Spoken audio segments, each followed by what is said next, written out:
Pagbebenta ng murang bigas sa mga pamilyang benepisyaryo ng Walang Gutom Program umarangkada na. Umaabante sa balita si Abante reporter Ryan Reloban.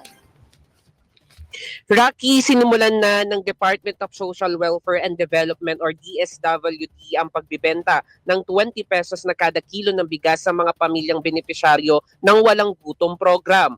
Ikinasa ang pilot testing ng programa sa Morsac Basketball Court, Barangay 69 sa Tondo, Maynila, kung saan bawat beneficiaries ay makakabili ng hanggang 30 kilo ng bigas mula sa mga accredited retailers at kadiwa ng Pangulo. Ayon kay DSWD Secretary Rex Gatchalian, malaking tulong ito para kahit papano ay makabili ng masustansya at sapat na pagkain ang mga benepisyaryo para sa kanilang pamilya. Anya, nasa 900 ang retailer ng Walang Gutom Program, kaya hinay-hinay muna sa pagbebenta ng murang bigas para matiyak ng maayos ang sistema bago ito ilulunsad para mapakinabangan ng nasa 300,000 na pamilyang benepisyaryo.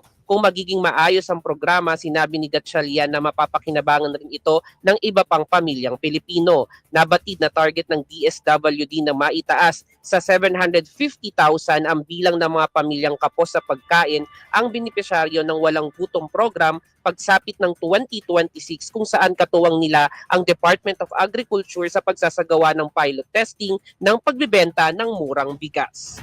Ako, si Ryan Reloban ng Abante Radyo. Ito ang balitang mabilis, mabangis at walang mintis.